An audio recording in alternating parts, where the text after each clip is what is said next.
case that was so long ago.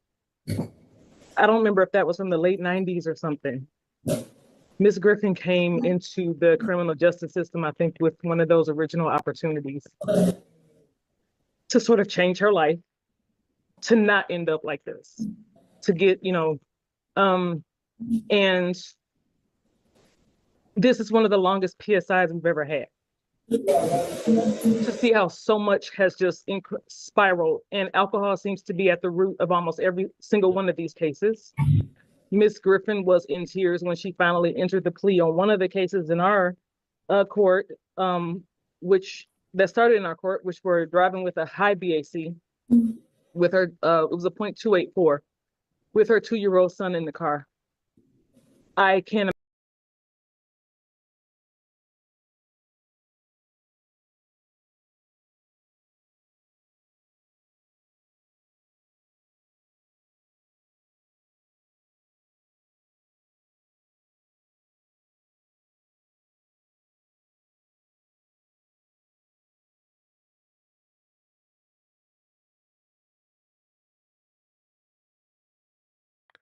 Hey, just check and see if everybody made it back. I'm not sure what happened. I don't know if internet or what. Let's see. We got there. All right. Looks like we got folks again. We're gonna go ahead and start this one over. This one's really interesting. We're gonna start it over and keep going to see how it's going here. So let's see how it goes. I live in Florida, and in the evening times in Florida, we get some neat storms.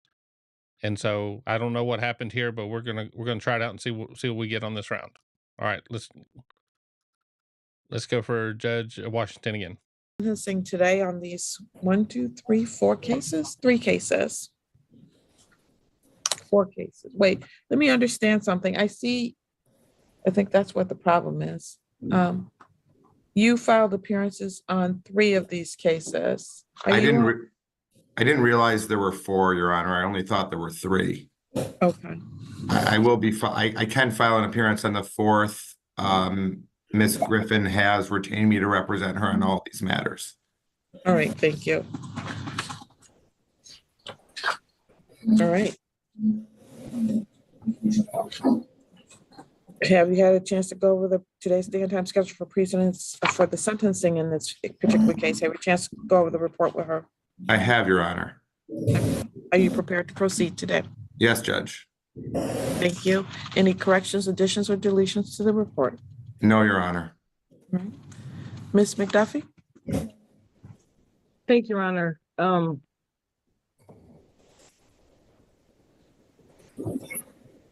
It is really, this is heartbreaking. This is, I know our last case was sad.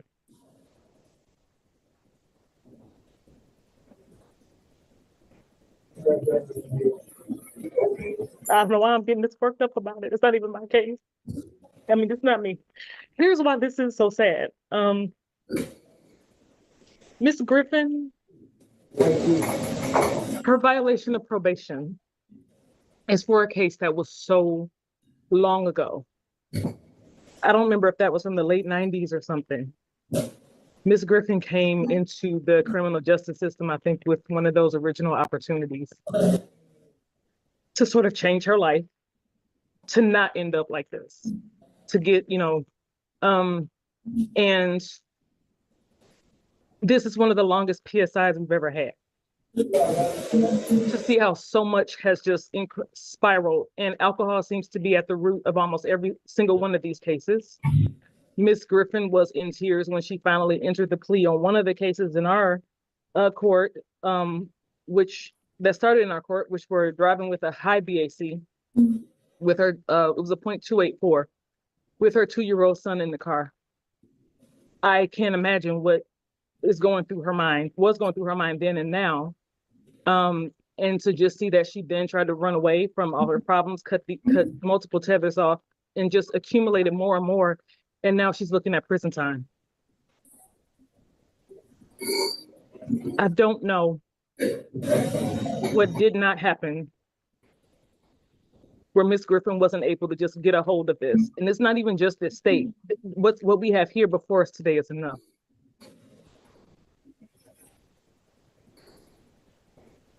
It hurts my heart to see. I don't want to say somebody's life thrown away. I'm glad that that baby is okay from the incident that she fled on. But his life is going to be changed forever too, with his mom sitting where she is and eventually, potentially, in a different facility. Miss Griffin, I apologize for not holding myself together today. But I truly hate to see this, but I will tell you, your life is not over, ma'am. As emotional as even I am as a prosecutor, this is not the end of your life. And even though you may have to end up sitting for some time with all of these offenses, misdemeanors and felonies stacked up, you can still take this opportunity to make a new life for yourself. But making a new life for yourself is not about where you are, it's about who you are inside of here. It's about getting control of your substance abuse problem. Please engage in anything and everything that's available to you. Do it for yourself. Do it for your son. Do it for your family. These offenses are what you did. They don't have to be who you are. Please make every effort that you can to save your life and then turn it around for your sake and his. And I apologize to the court. No apologies needed. Mr. Freeman?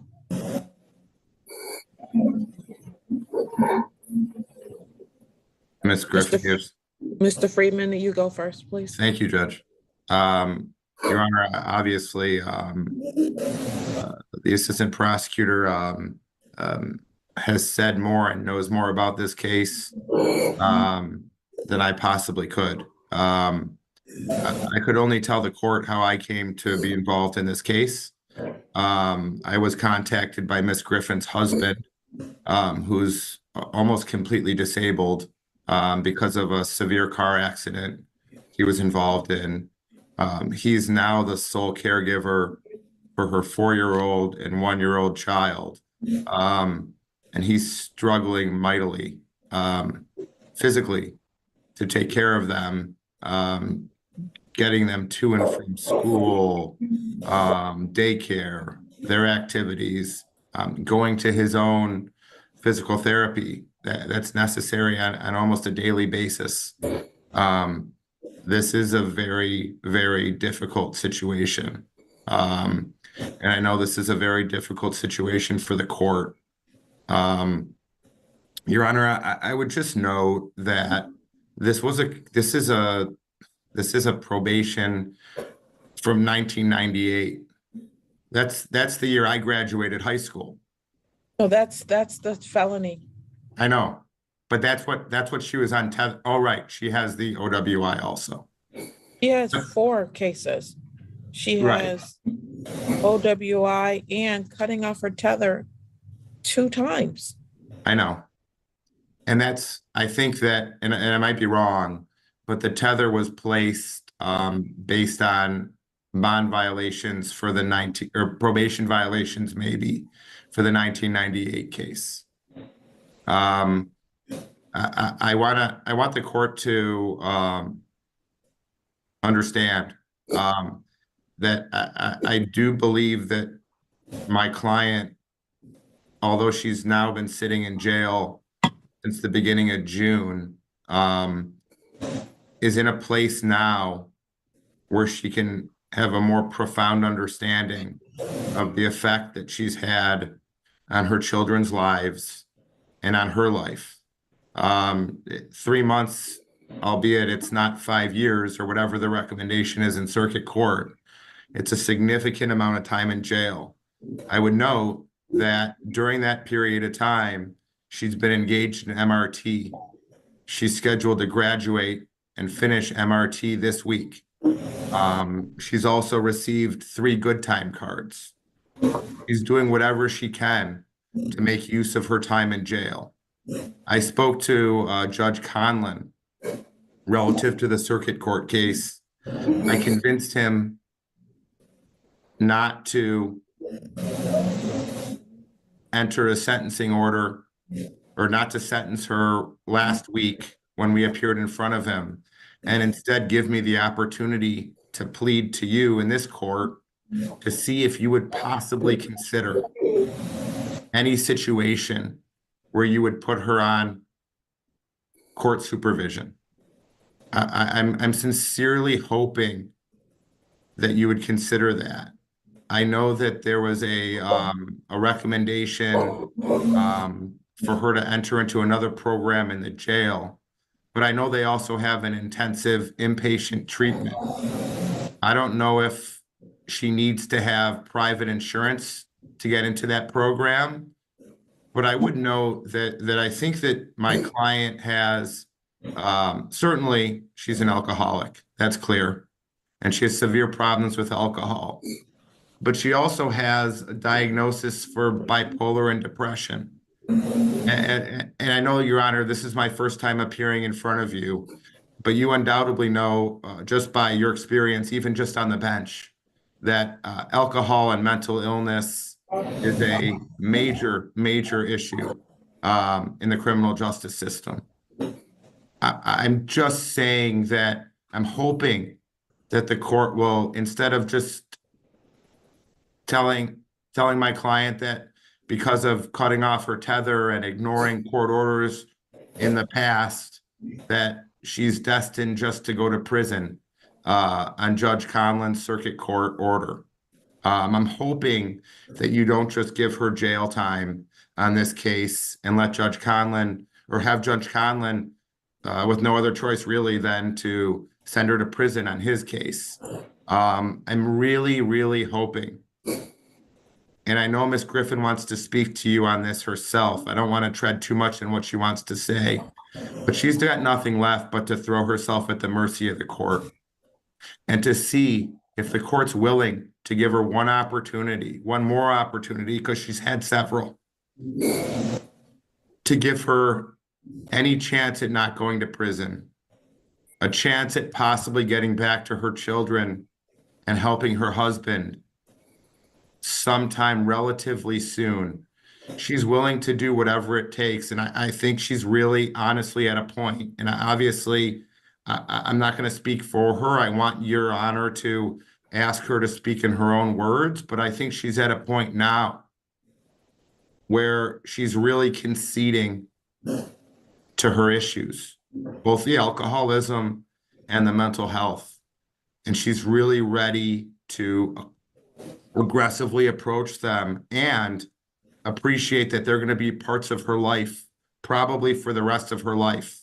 And these are demons that she has to battle forever. But she hasn't been in a position, at least as far as I know, up until now, that she was able to have any community support for the alcohol and the mental health. I know since she's been in jail, she's been on psych meds. She's been seeing the doctors and nurses, and she's trying to deal with her mental health issues. I'm just asking the court to allow her to be on monitoring with Your Honor, put her in inpatient treatment. I don't know if it's Naomi's Nest or if there's any other place where you can send her to, but she's asking for one more opportunity to try and deal with her demons and face her demons, with the hope that, again, like I said, she can get back to her family and her children, and they can, she'll be able to be a good mother and a good wife, because before she deals with her issues and her problems, she's not going to be able to do that. And I would just assert, Your Honor, the last thing I'll say is this: she's not going to get the help she needs in prison. So I'm really hoping that you'll give her this one last opportunity. And I'm not asking you to make her probation light in any sort of way. I'm just asking you to set it up in a way. I don't know if there's a sobriety court or anything, but I'm asking you to give her one more opportunity Before I listen to your client, I have a number of concerns based on what you just said. One is, even if I gave her 1 year in jail, it doesn't mean the judge has to send her to prison. Why can't he just do 1 year in jail? I don't understand that concept. Having done this work for almost 30 years before becoming a judge, I don't understand what your argument is. I don't understand how that works. My argument is that if Your Honor would give her a structured sentence, which requires that she go into inpatient treatment, that she receive significant mental health treatment. If there's a place for inpatient that has a dual diagnosis program, that she go into that you place her I on. understand what your request is. I'm trying to understand how you're making the argument that if I gave her 1 year, she therefore had to go to prison. No, I'm not asking you to give her any prison time, any jail I time. know you're not. I know you're not. But what you're saying to me is if I give her jail time, therefore she automatically goes to prison, and I don't agree with that Oh, statement. no, that's not what I'm saying. Okay. That's not what I'm saying. I'm saying that at the district court level, I believe you have an opportunity to give her more of a hands-on approach in terms of your sentencing and her being on probation. Much more so than I think the circuit court would be willing to do, or frankly, would have docket time to do. I'm asking you to put her in a program, and I apologize. I'm not fully familiar with what sorts of dual diagnosis programs. No, I understand. I understand that part of your argument. But that's why I'm just saying, in my conversation with Judge Conlon, I indicated to him that I was hoping that if you structured such a sentencing, that he'd be willing to sort of ride along with it. Not that he would dismiss her case. He would still be holding the prison time over her head, but that he would ride along with whatever sentence Your Honor would come forward with. And obviously, if she screws up for you, she screws up for him too. And she still has to do the full extent of prison time that he has available to him in her What are her sentence. sentencing guidelines on the prison case, on the felony case? Your Honor, I don't have that file in front of me. I'm sorry. I don't know what the full extent of her guidelines are.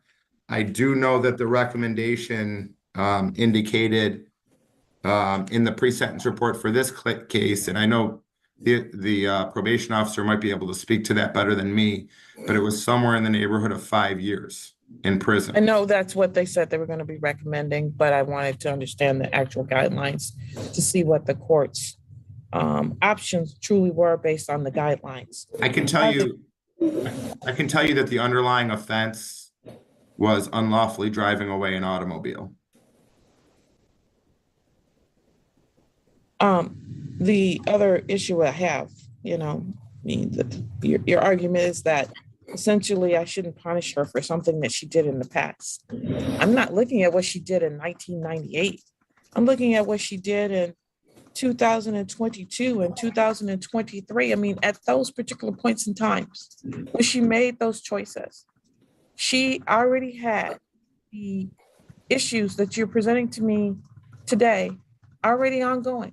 She already knew that her husband was disabled. She already knew that she had children because she was driving in the car with the children in the car at the time. Now, I say all that with the understanding that I know that substance use is a disorder. It is a disease, and she was suffering from that disease. But I have never seen anyone who has taken every opportunity they've been given and immediately throw it away. She cut off every tether to send a clear signal to every court that she does not care. And so today, because she's been sitting in jail for a while, you want me to say, give her another chance, but I'm not feeling that. So I'm going to hear from her, see what she has to say, and see if she can convince me otherwise, because right now, all I see is someone who has dual diagnosis issues, understood, I see that a lot, but not that just those issues, they were not given one, but two opportunities to show the court that they could in fact comply with bond conditions or do something to try to help themselves. And they basically said, I'm going to punch you in the face with that opportunity that you gave me and cut off your tether. And some of them, we don't even know where they are. What do you have to say, Ms. Griffin? Ma'am, Your Honor, first, I just want to apologize to you, the courts, to Ms. McDuffie, to everyone involved in this case. I understand completely what you're saying.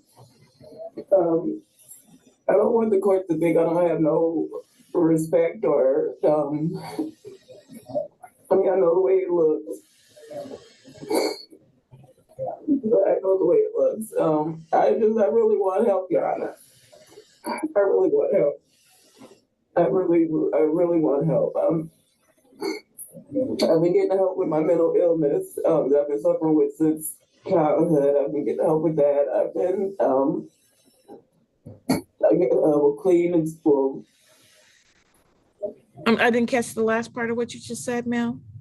No, ma'am. I was just saying that I'm sorry. I've been getting help as far as my mental health. I've been seeing the counselors and I've been in my MRT classes and everything, and I've been seeing the psychiatrist, and they've been regulating my meds as far as my mental health has been going. As far as my addiction, I do want help. Like, it's hard. It's hard, definitely, to try to do it by myself. It's hard. And I do want the help, and I see all of that now. I see all of that, and I feel like, I was messed up then. I was messed up then. I was going through a lot. Not making excuses, but I lost my mom and my dad, and it was just like I was taking care of my kids, my adult children, and then I had my little babies. And then my husband got in his accident in 2023, and that's what disabled him. And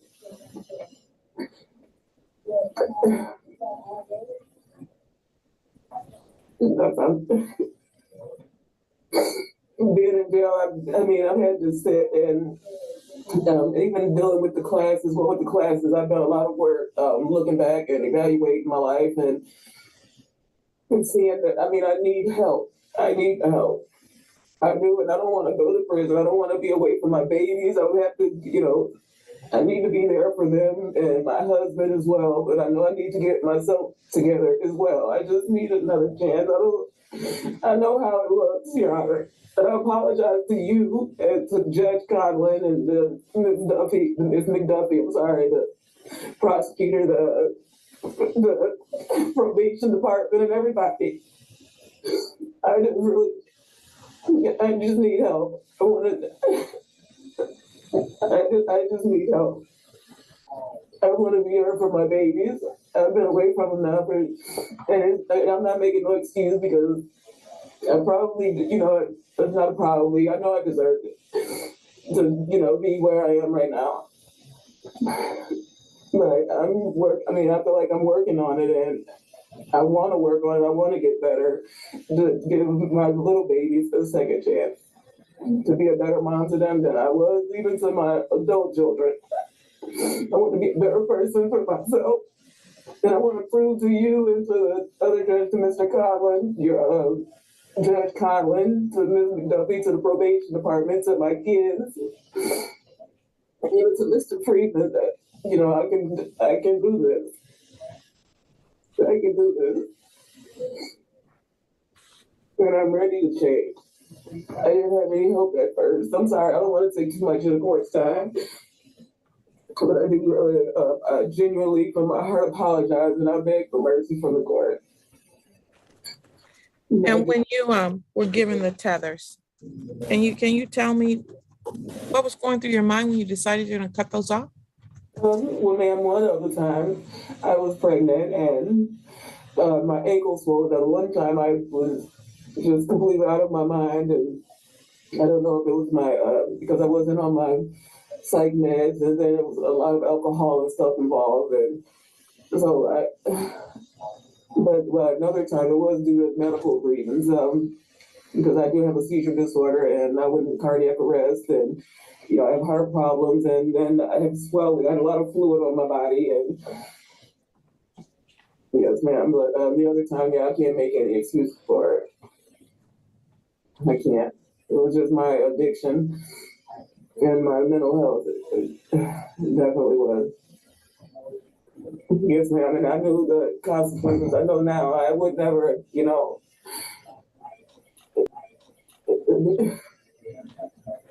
it's so, as clear-minded and stuff as I am now. And I've been doing a lot of, like even reconnecting with my spirituality and everything like that, and just evaluating my life and stuff. I would never have done that. I don't. I knew it was definitely like Mr. Freeman made a point with it was like demons. It was like a dark cloud, a dark period in my life. And it's been there for so long, and I just really need help. I really want the help. And I'm really, like, I'm taking as many steps, and I will do whatever I have to do. I want to prove it to, everyone, to you guys and my children as well. I want to get my little babies at home, a second chance to get to know mom, and to know who I am without alcohol, without it's hanging over my head. I don't want to put them through this. It hurt my heart when I got in trouble with my 2-year-old son. He's 4 now. He's 4 now, and then I have a 1-year-old that I hold too, and I don't ever want them to. I was just really messed up. I was. And I really want to prove it to them and to you guys as well as to myself. I don't want to go to prison, ma'am. I want another chance. I want to prove it to everybody that I can do it. Mm-hmm. All right, thank you. Anything else from you, Ms. McDuffie, before I impose sentence? Your Honor, I'm not aware of any sort of potential preliminary COPS conversations that might have happened with Judge Conlon in circuit court regarding her prison time. All I see is that that's what the agent was looking at. So I can't really speak to that. I don't take any position on Miss Griffin keeps saying she needs help. We know, we believe her. We clearly she needs help. I think the trouble that we're looking at here is that it wasn't just that she said she's not making excuses, and ultimately it was her addiction, mental health problems. But regardless of the circumstances of what led up to her cutting off both of those tethers both times when she was already in violation status, she didn't contact community corrections to report those issues. She absconded, right? So it wasn't that, hey, I need help with this. It doesn't fit well. It's causing me pain. Can you adjust it? It was cutting them off and being out MIA and disconnecting from the court to try to run away from these cases and these issues. And I don't know how we can send her. Of course she needs treatment. Of course she needs long-term treatment. But how can we send her somewhere with a tether to make sure she stays there when she doesn't yet have the skill set to not do that again? When all we can do when we trust somebody to be out of custody is to have a tether and basically obey those conditions so that we can track them and so that we know where they are. And if you've proven repeatedly that you will cut it off, and you're in such a situation right now where you need so much help, I don't know that Ms. Griffin is going to be able to keep another tether on.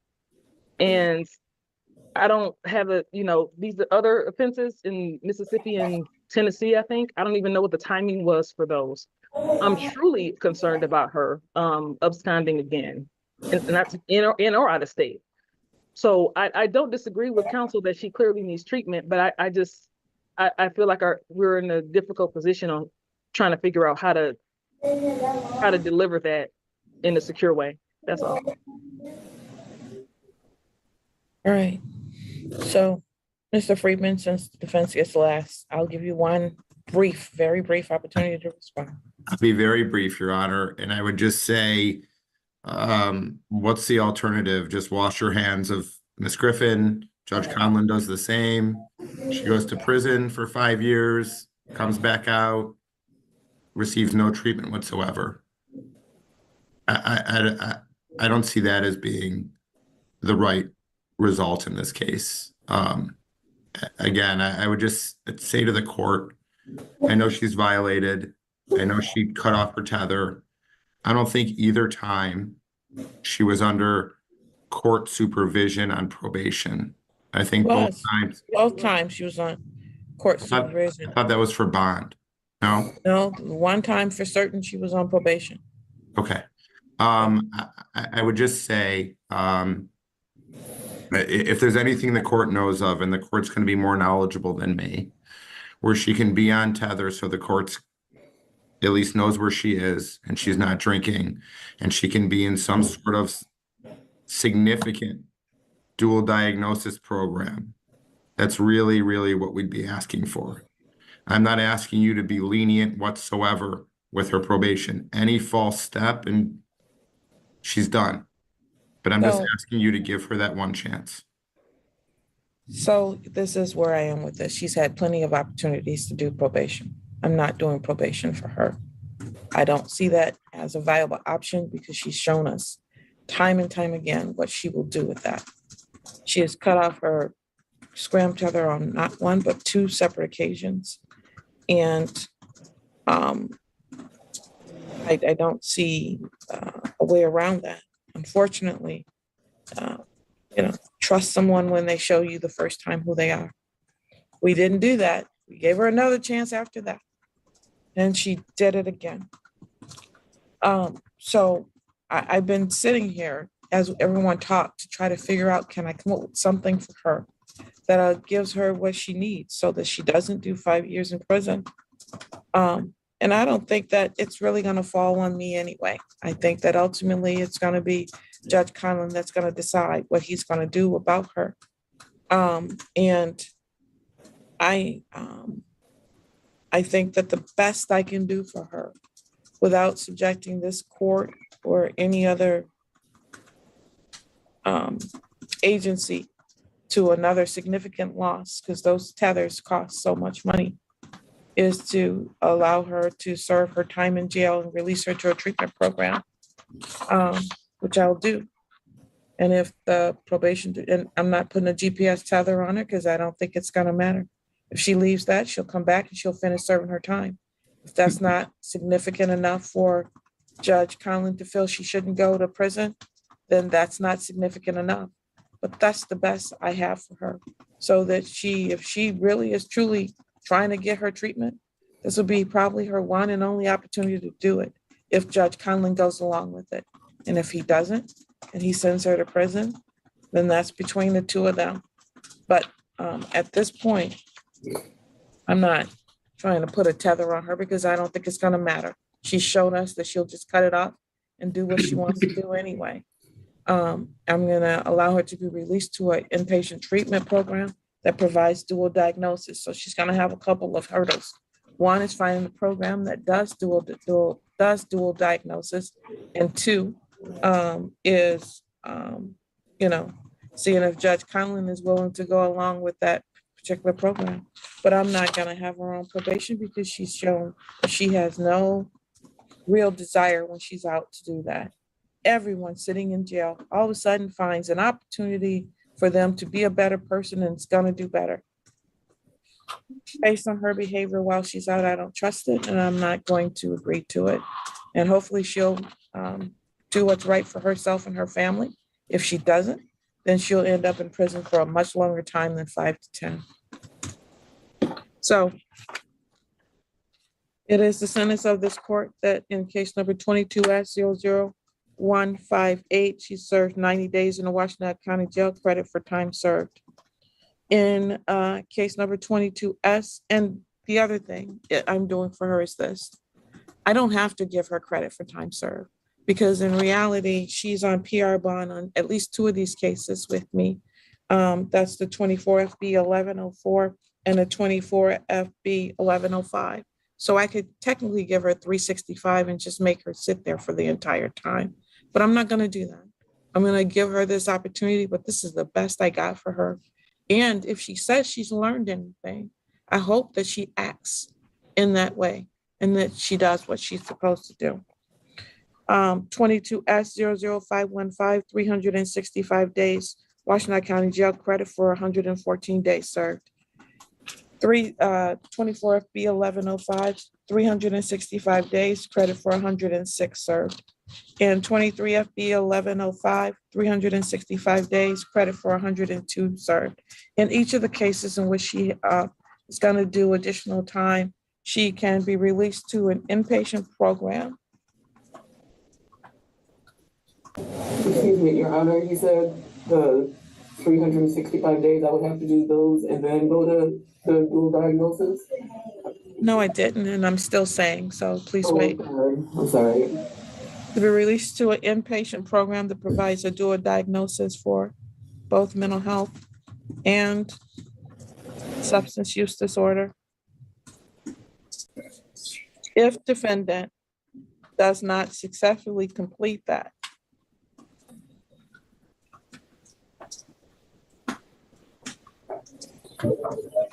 she is to be returned to Washtenaw County Jail and complete that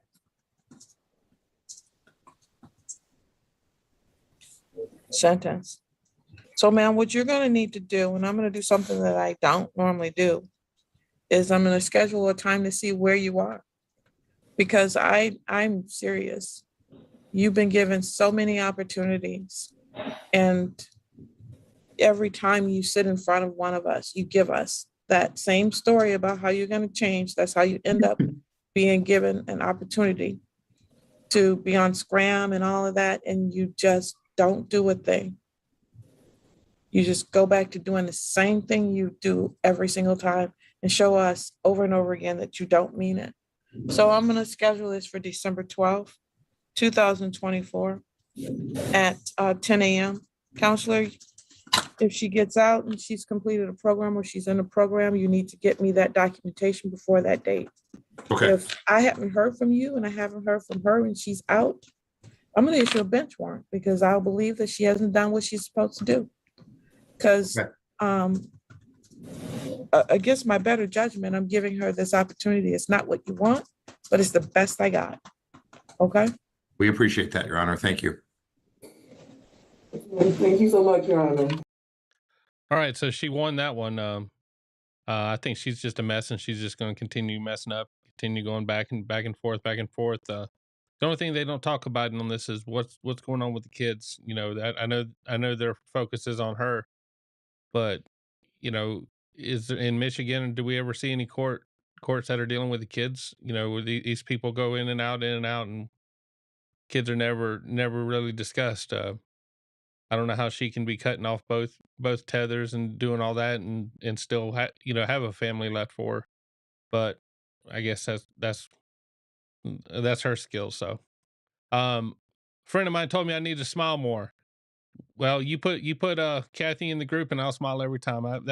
That made me smile there. I got to see Biggin and the Raiders come over. That was great to see, and then to see Kathy come in, that was interesting. Kathy's got such a wild work schedule; you never know when she's around. And so we got a whole bunch of people here. Got a whole crowd of them. Victoria and Bodie. Nan's still here. Nan was here from the beginning, so she's got it covered. Kimby, Vicky, got everybody in here now.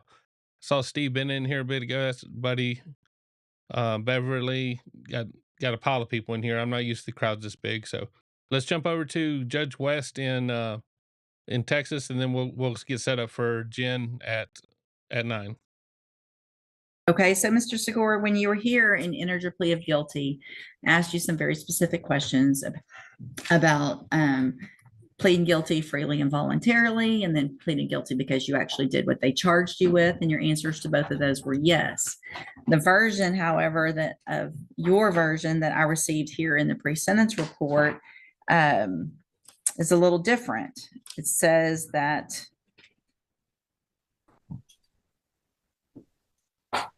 you didn't have the drink until your vehicle was stopped. And so your version, if I'm to believe it, is that you stopped at the Taco Bell. Yes, ma'am. You drove to the Taco Bell. I drove to the Taco Bell. You stopped at the Taco Bell and you drank while your vehicle was stopped. No, ma'am. I was outside the vehicle when the officer. So you approached. hung out at Taco Bell I was and drank? I was waiting for the line to move so I could get my food. I asked that the defendant be sworn. Yeah, let's do that. Raise your right hand. You Yes, swear or affirm that the testimony you're going to give in this hearing will be the truth, the whole truth, and nothing but the truth, so help you God. So help me God. Okay, so you're saying that you got to Taco Bell. You drove to Taco Bell, Yes, ma'am. okay? I made a right turn, with my signal and everything. Then I was about to park my vehicle. Mhm. That's where the swerve came in at. Okay, obviously it has to be. And then so, I'm not worried about, let's, Oh, hold yeah. on. yes, ma'am. All right. I want to know, when you got to Taco Bell, regardless of whatever happened, Right. did you go through the drive-through or No. did you park? No, ma'am. No, ma'am. I Listen to parked- my question. Did you go through the drive-through or did you park? I parked my Okay, car. so when you parked your car at Taco Bell, you start having alcohol at that point? No, ma'am. I got out of my vehicle to see how far traffic was up in front of me. Okay, They had several cars in front of me. I in wasn't front of in- you for what? You were parked. Yeah, I was parked like, Were you parked in a parking spot or were you No, parked in ma'am. the drive-through? I was not exactly in the drive-through. I was at the end of the store, at the end of the store. Okay, But I guess you could consider that the drive-through line. were you waiting for the drive-through? I was waiting for the drive-through to Okay, proceed. listen, because- here's the thing. You're not gonna try to trick me up with semantics No, today. Hold ma'am. on, don't talk over me. Yes, ma'am. When I say, were you going through the drive-through or were you parked? What does that mean? That means, did you park your car because you're gonna go in the store, or were you waiting in the line to go through the I was drive-through? actually waiting to go through the drive-through. Okay, I may look, I don't know, like I'm 12 years old and just fell off the No, turnip no, truck, ma'am. but I'm not. No, ma'am. I'm So not. you're in the line and you get out of your vehicle, right? Because Yes, there's a long line, the Right. cars aren't moving. right. Right, so you get out and you decide, I'm gonna start drinking here in the parking lot. No, ma'am, I didn't drink until I got back inside my car. Okay, but while you were at the Taco Bell, you started drinking. Had you drank before that? No, ma'am. So you're telling me that you started drinking at Taco Bell? Yeah, I opened the container. That's how the beer came. It was on the floor. So of from the vehicle. time that you started drinking at Taco Bell to the time that the officers got there, about how long was that? Oh, maybe 15 to 20, 30 minutes, whatever. Okay, how much did you drink between that time? I had a malt liquor. The Mhm. 211 is a strong beer. Mm-hmm, just one? It was a 40 ounce. Right, so you drank the whole 40 I was ounces? drinking out of the thing. After the fact that You were drinking out of what? after I stepped back in the car, I started drinking. Right. And So then- so- how much of it did you drink? I consumed a lot of it, Okay, so let's just say you drank most of most of it. one 40 ounce. It was getting contained. So that's your story and you're I sticking, think, hold yes. on. So is that your story and you're sticking with it, that you drank most of one 40 ounce beer in about 15 to 30 minutes and Yeah. that you hadn't drank anything before then? No, except for that night before, about 2 o'clock that morning. And Okay. then whole blood, alcohol stays in your blood system, added to what I drank. Okay, so your test on this night after drinking most of a 40 ounce was 0.188. And you're wanting me to believe that that's based on most of one drink, and that maybe you still had alcohol in your system from the day before. Yes, ma'am, Okay. but what I recalling my memory, ma'am, I have no reason to try to trick you, Miss West. I'm telling you the God's honest truth. Like I said, I had alcohol in my system from the night before. Well, how much did you drink the night before? Well, I was intoxicated. So what you're telling me then, if And you hold- had, hang on, so if you had that much alcohol in your system from the night before, that you were still probably wasn't. I hold wasn't. on. Watch where your story's going. Yes, ma'am. So you're telling me you had so much in your system the night before that it was going to still be in your blood, and you had just driven to the Taco Bell. No, I drove into the Taco Bell that later on that evening. You're not, right, right, but it wasn't a full 24 hours, right. right? So if you're saying that 0.188 is because of the night before, then all likelihood you were drunk when you were driving from the night before, if I'm to believe your story that you only had most of one drink while you were there. See how that doesn't make sense? Yes, ma'am. Okay. All right. So let's go back.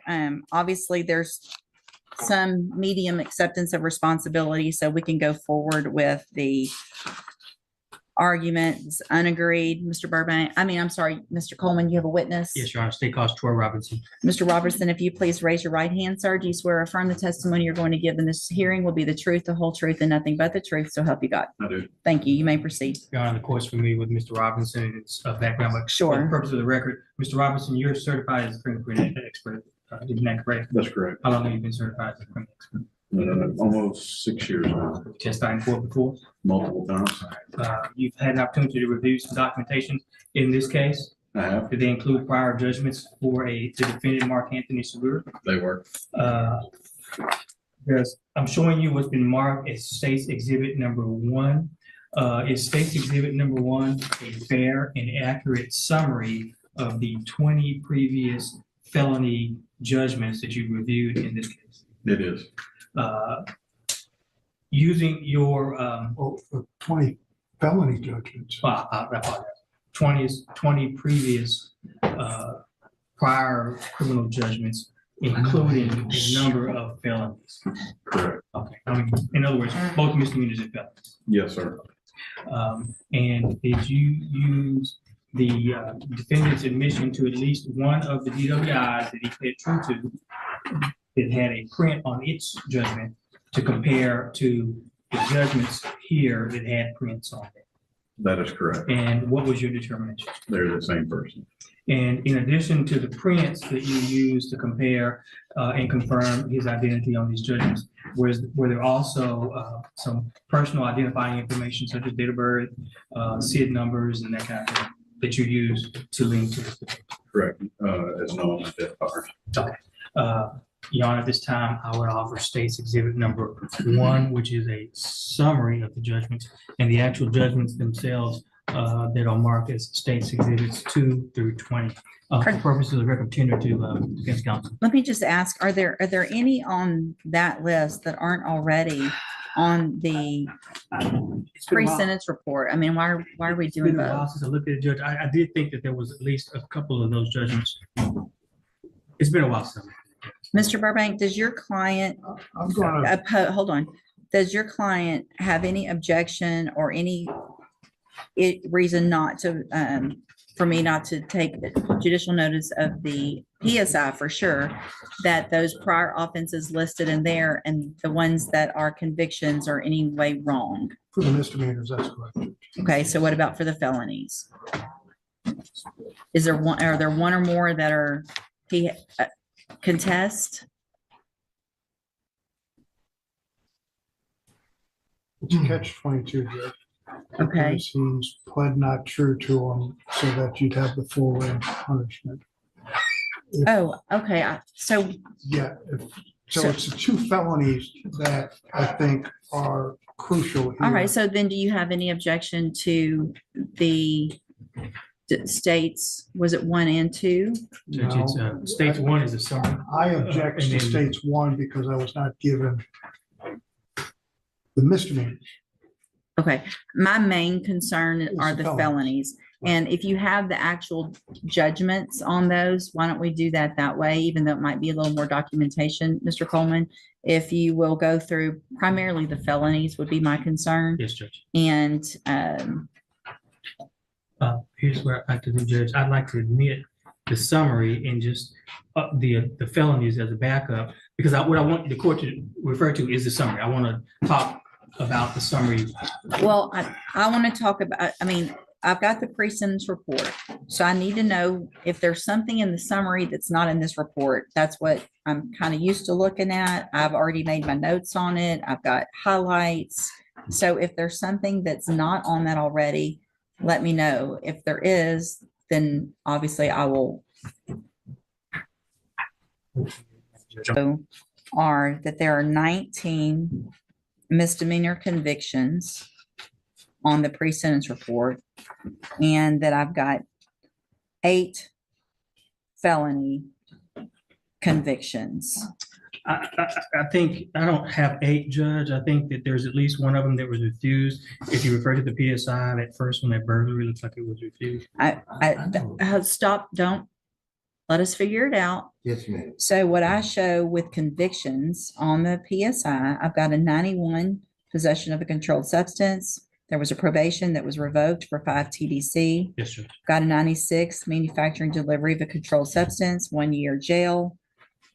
I've got a 03 possession of a controlled substance, 18-month state jail. I have that. I've got an 03 from April manufacturer delivery with 6 months state jail.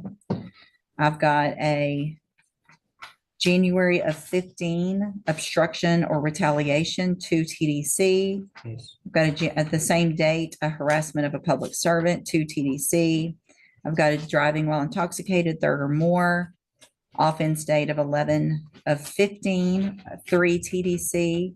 And then I've got an 18 obstruction retaliation with 5 TDC. That totals 8 felony convictions. That's more than what I had in my summary, Judge. Okay. So are there then, I need at least whatever you have, because he has pled not true to the ones alleged in the indictment, which, let me pull that up. Yes, Judge. There's states 5. May I elaborate? He Yeah. needs to- he needs to Give him a review his second. documentation. The So, document's right there, state. Hey, Mr. Burbank, sorry, you Judge. asked a question. Let him answer the question. Yeah, I Calm down. would. He's on it, I'm sure. Mr. Robinson? yes, ma'am. So what I did is I took a known that he had pled true to. I used the fingerprint off of this known that was pled true to. And then I compared these documents to this document to the rest of these documents. Some of them have fingerprints, some of them do not have fingerprints. They, however, all have name, date of birth, identifiers of that nature, which is what I've compared to make these So assessment that they're all true. Does states 5 have the fingerprint? How did you, I was going through states that five? because several of them don't have the fingerprints, but Okay. there are a few that do. go ahead. Let me also, let's kind of stop, because there might be, right now, I told you to kind of focus in on the 3 that are in the indictment. The state did file a notice of intent to use prior convictions to enhance punishment back in January of this year of 2024. And so that motion lists it lists 6 felony offenses. So we obviously need to go through these 6 potentially as well. Thanks. Here's what I want to do. We're going to take I want to take a quick break. I'm going to take care of this other matter. Y'all go through, get it organized on the 6 that are in that motion. If any that are in that motion are not duplicative, I want to know which ones are duplicative of the ones in the indictment so that we're not talking about them twice. If there's 3 in the indictment and those are included in the motion, if some of them are, some of them aren't, be ready to tell me so I can know which ones we're going through, so that I know if there's 6 that are being proved up, if there's 8 or 9 that are being 8. I show 8 on the PSI, potential felony priors. So I want to know kind of where we are on all that. Y'all can just go sit down and take a break for a minute. Don't leave the courtroom, Mr. Segur. Yes, no, yes, ma'am. There, because it was reduced, there wouldn't be a I do not see an SID number, no, ma'am.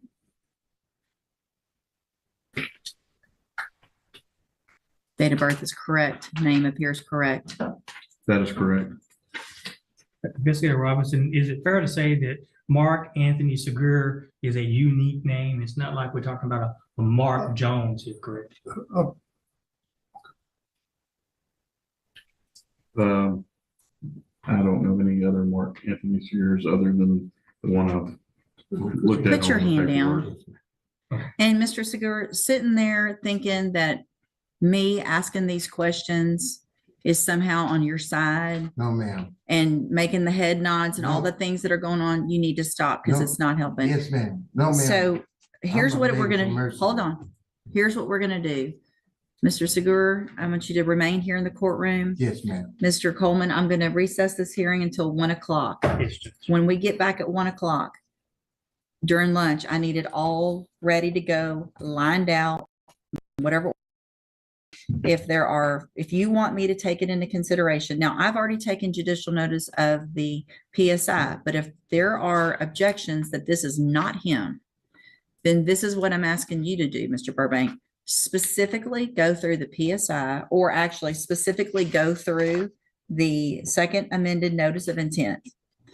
And I want you to go through that, and I want to know which of those, and if it's all of them, that's fine. But if you're saying that this is not him, it's someone else, then I want to know that. If you're saying it's not admissible because of some identifying factors, I want to know that. Your Honor, I believe that the ones that I'm arguing about are the TDC ones that I've already. So then filed we're arguing right objections now about a misdemeanor. I'm gonna, Yeah. if we're not gonna argue about to. misdemeanors, I'm not. are there any on the list of misdemeanors that you are arguing that are No. not Mr. Segur? No. All right, so then, do you have any objection to my taking judicial notice then of the PSI, which includes 19 prior misdemeanor offenses? No. Okay, then we can stop with all the misdemeanors. I don't even need to see those judgments. Are there any other felony? I have 3 in front of me now. Any States two. Judge? states 2, states 6, and states 7. Has 6 been admitted, Judge? I have states 2, 6, and 7. These are all 3 third-degree felony offenses that have been admitted into evidence. I have not made findings yet, but they are admitted. With regard to other felonies that you want me to take into consideration for punishment purposes, not necessarily enhancement, I know you said there was state jail that you kind of stopped on. Are there any? There are some state jails for punishment purposes, Judge, but I think we've hit the limit on enhancement. Okay. felonies, Judge. So with regard to the state jails, Mr. Burbank, it looks like on the PSI, I'm looking back now at the PSI, it appears that 2 of the several felony offenses, only 2 of them appear to be state jail felonies, And those are back in 2003, Judge. correct? Where we received 18 months And 6 months. Is there an objection No, Your Honor. to those, or me taking those into consideration, or any that's not Mr. Segur? No, Your Honor. All There's right. also one in 96 that I'm not sure about. It said 1 year still, but I guess that's the misdemeanor. That would have been possibly. probably before state jail. So I think that's the one that might have been reduced Was that it they were that one? talking about. So that one I'm not taking into consideration as a felony. I am taking it into consideration as a lesser included or a reduction, whatever it was, that to that jail time in county. Judge, in that case, the state has no other evidence to Okay. present. And if the court desires, we don't necessarily need to recess. If you've got. Perfect. No, let's keep going. So that means at this time, then, based on the evidence, do you have any evidence, Mr. Burbank, with regard to the findings that I'm going to make on count States Exhibit 2, 6, and 7? Comments? There's one that I had no objection to. Was that 2, Judge? Right. So, I mean, I know you had, I don't remember now which one, but The ones I filed, the ones I had objection in reference that it was insufficient Okay. to identify. That's just my objections. perfect. Then at this time, I am going to, based on the evidence that has been included in the PSI, as well as States Exhibit 2, 6, and 7, I'm going to find that the prior criminal offense felony in cause number 15-23847, which is number 15 in the state's enhancement, is true. I am also going to find State's Exhibit number 6, which is cause number 15-22572, which is number 14 in the state's notice of enhancement, make a finding that that is true. In addition, State 7, which is cause number 18-30235, which is number 16 in state's notice of enhancement. I am also going to make the finding that that is true. So that are those 3 prior felony offenses. I have made findings of true. I am taking into consideration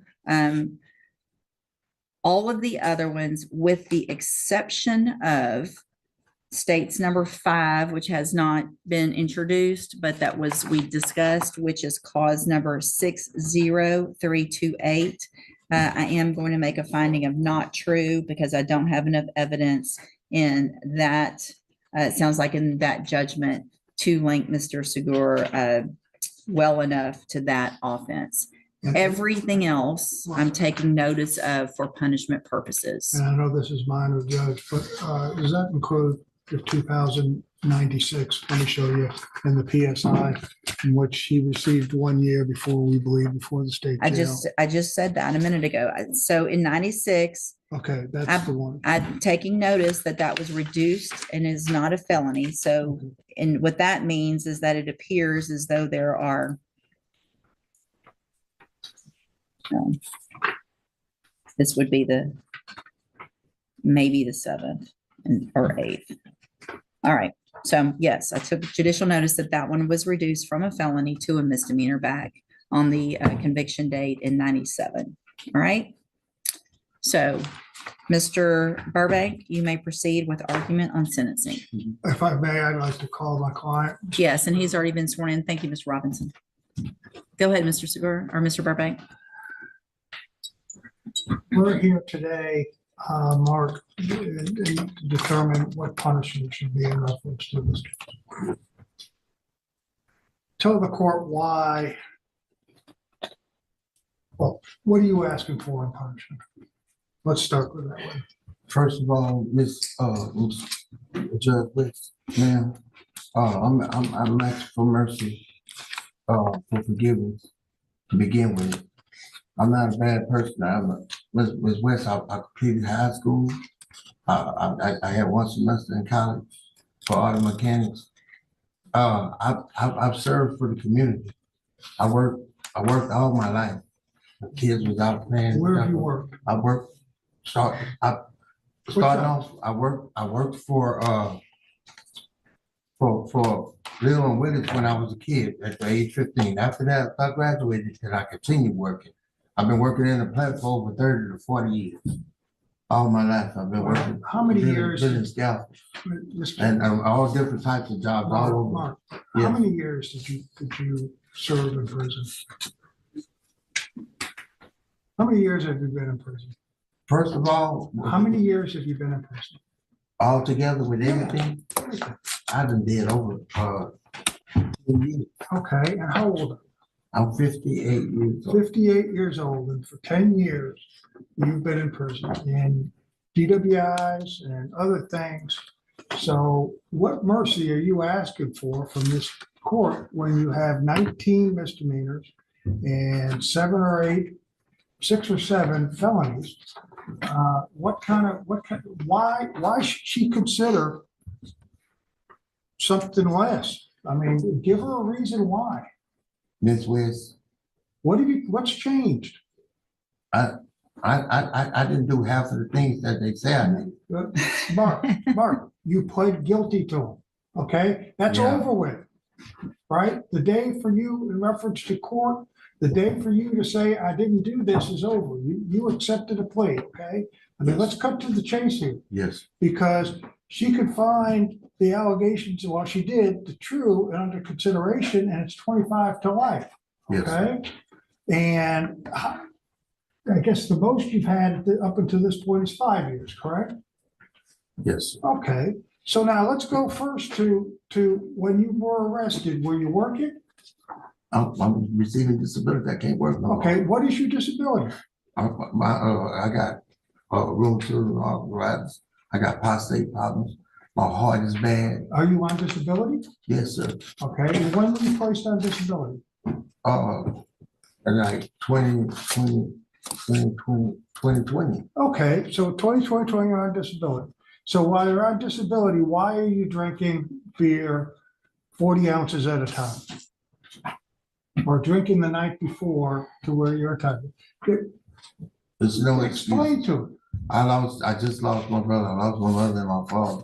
And the alcohol just don't bring it. They're not gonna break me. Okay, so you have a problem. I have a problem. One of the things we talked about was, when you came to me was that you never went into a program.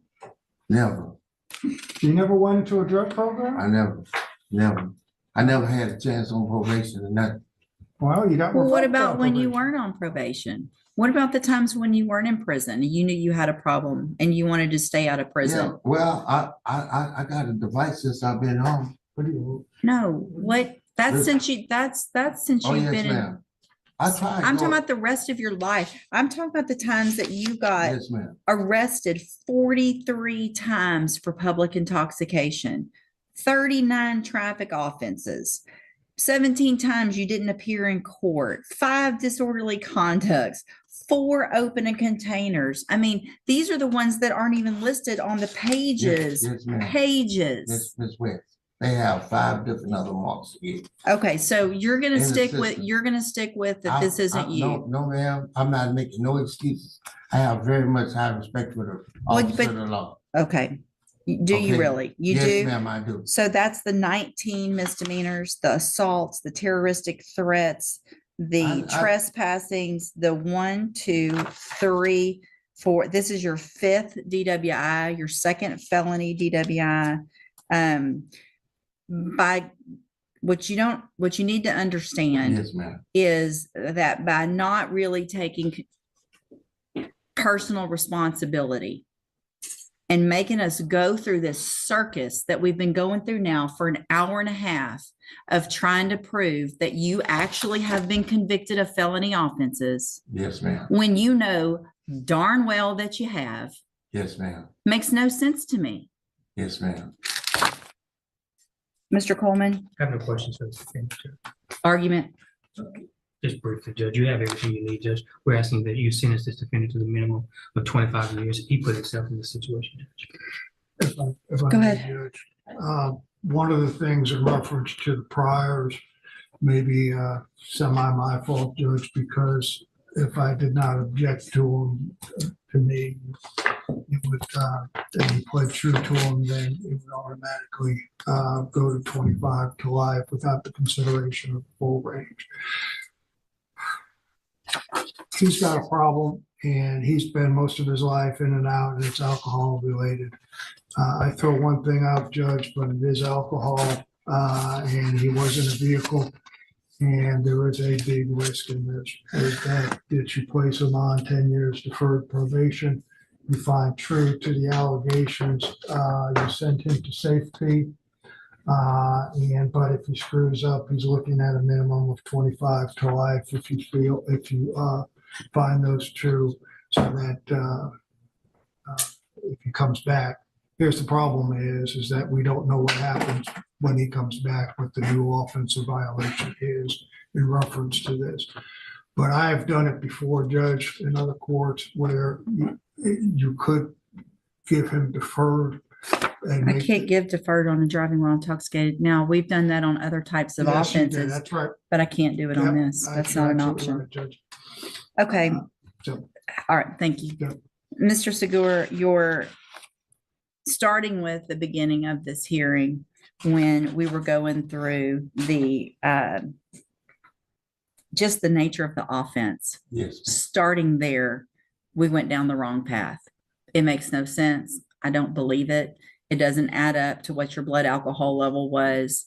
How you say what happened that night doesn't line up. It just doesn't. I get that 40 ounces is a big beer, but if you've been an alcoholic for as long as you're talking about, that's not going to get your blood alcohol to what it was that night, which was almost a 0.2. It was a 0.188. And I have already found those 3 prior offenses true. Those are all felony offenses from different conviction dates. I'm going to find that you previously entered your plea of guilty freely and voluntarily, find sufficient evidence to find you guilty, and at this time find you guilty of driving while intoxicated third or more. Going to sentence you to a term of 25 years in the institutional division of the Texas Department of Corrections. In my opinion, you're lucky that Mr. Coleman asked for 25, because I'm not sure that you really even deserve that with your criminal history and with how you have refused to accept real responsibility. You will receive credit on this sentence for any time that you've been in custody that the law gives you the right to receive on this case. I'm going to hand you the trial court certification. This was not an agreement. You do have some rights to appeal. You can talk to Mr. Burbank about that. I have also handed you a written admonishment regarding your ineligibility to possess a firearm or ammunition. Possession of a firearm or ammunition could lead to charges against you. Hey, everybody, it's just more of the same, more of the same. He got 25 years. Like my wife said, 25 years for going after a taco, but no, it's 25 years for being a menace to everyone for several years, for 30, 40 years. Hey, I'm getting word that Lori Love's Law is going to be coming home from the hospital. So great news. Great for her. We all love her and we want to see her do well. We're getting ready to go over to the Jen Hardy show. She's got a really interesting interview. So you guys have a great night and thank you so much. And I went away there. We will see you tomorrow night. Y'all have a good night. Bye.